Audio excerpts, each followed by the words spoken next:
Alright, guys, since that it's almost Thanksgiving, I just want to wish you a happy Thanksgiving.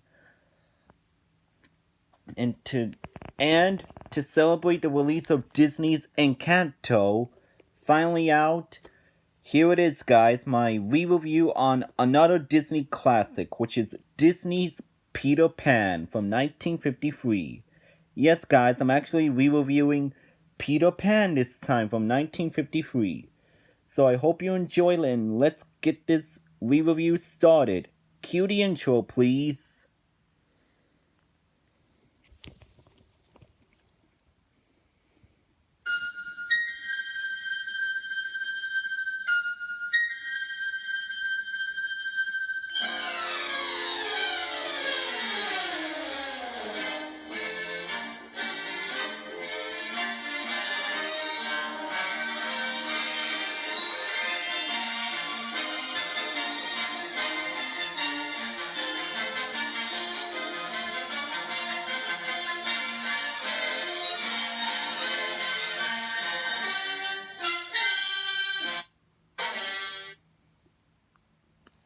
What's up, guys? Jonathan's Media Shack here again, and today, here is my re-review on Disney's Peter Pan.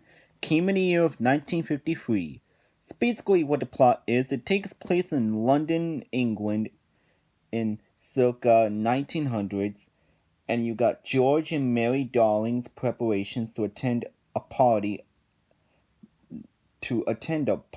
that were disrupted by the antics of their boys, John and Michael, that are acting out silly about Peter Pan.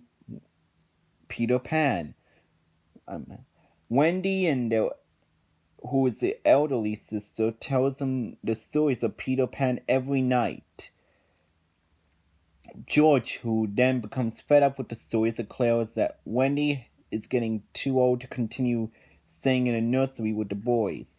That night, Wendy and the boys are visited in the nursery by Peter Pan himself, who teaches them to fly with the unwilling help of his pixie friend, Tinkerbell. He takes them with him to the island of Neverland. A ship of pirates is anchored of Neverland, led by Captain Hook and his first mate, Mr. Smee.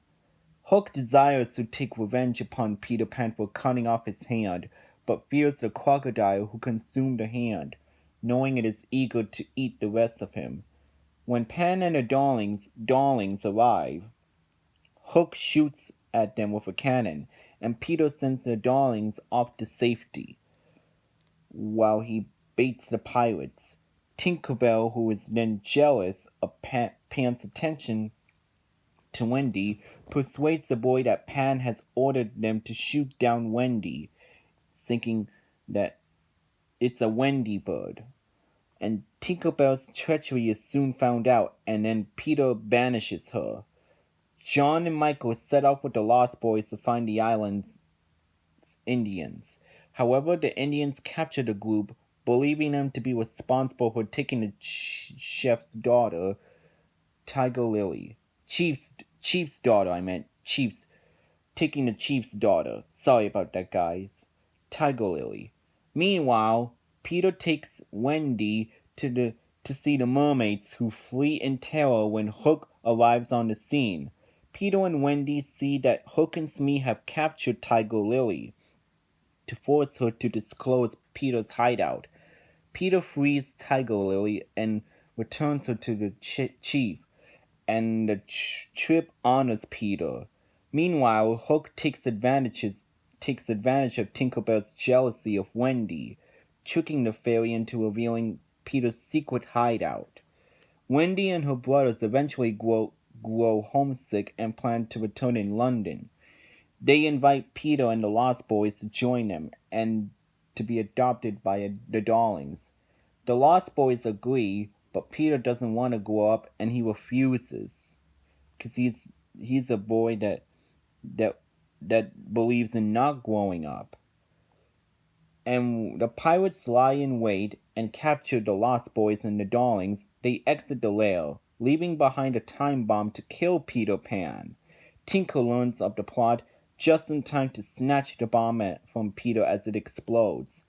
Peter rescues Tinkerbell from the rubble, and together they confront the pirates, releasing the children before they can walk the plank.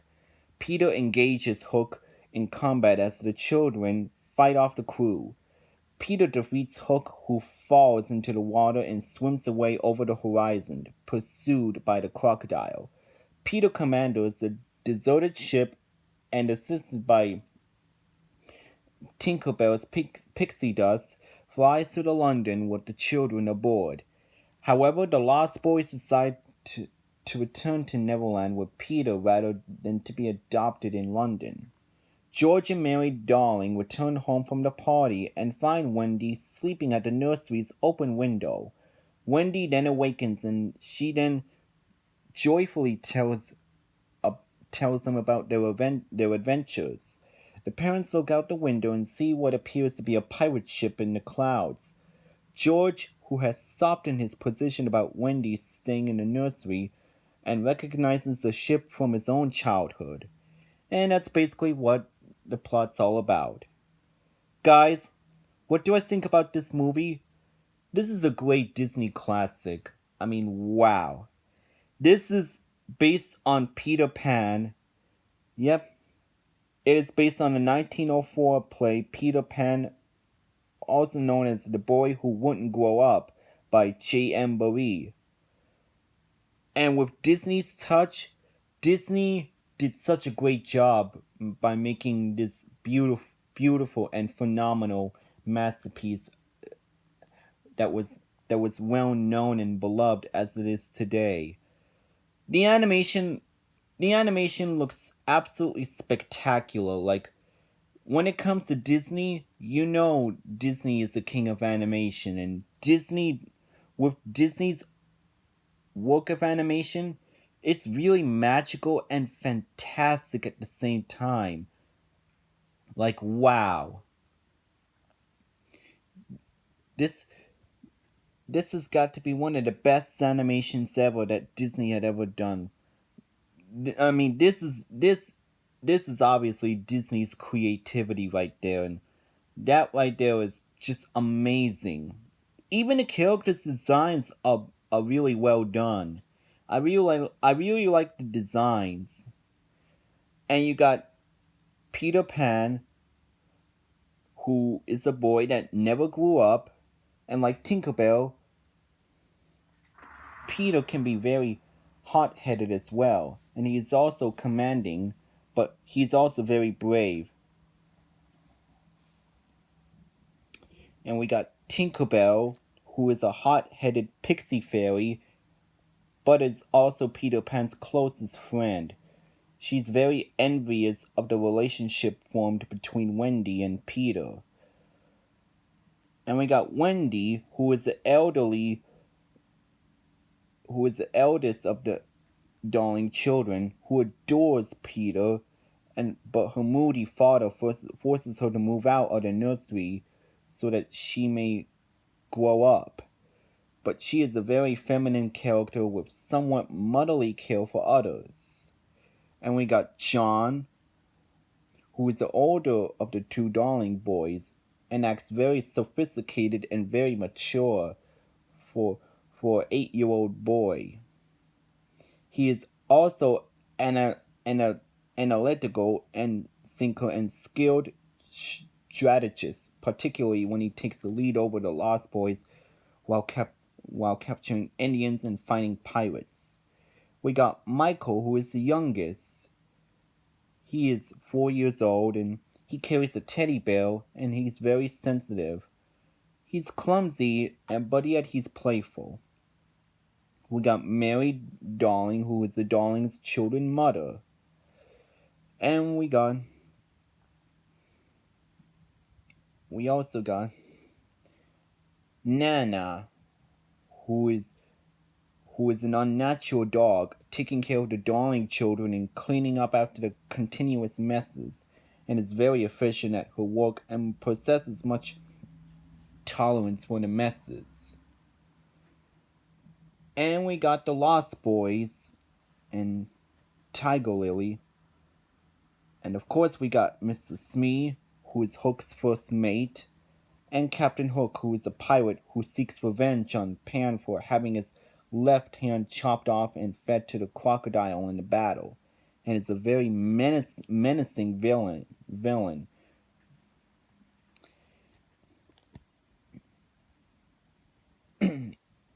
And of course,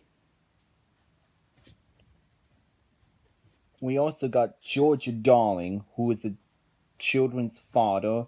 He is very moody and dramatic figure.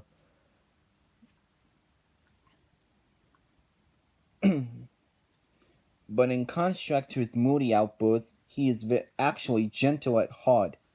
When he punishes the children by taking Nana the dog outside, he feels sorry for her and comforts her.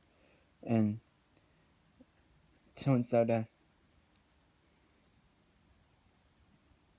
he had softened his position about Wendy staying in the nursery, and he recognized the ship from his own childhood. All of the characters are great. The music is absolutely phenomenal as well. Like, You Can Fly is definitely a classic. Makes you feel like a young kid again. It even makes you want to go to Neverland.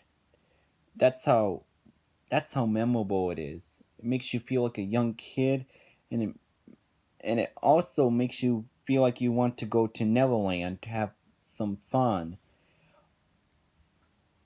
I mean, wow. The songs in it is just phenomenal.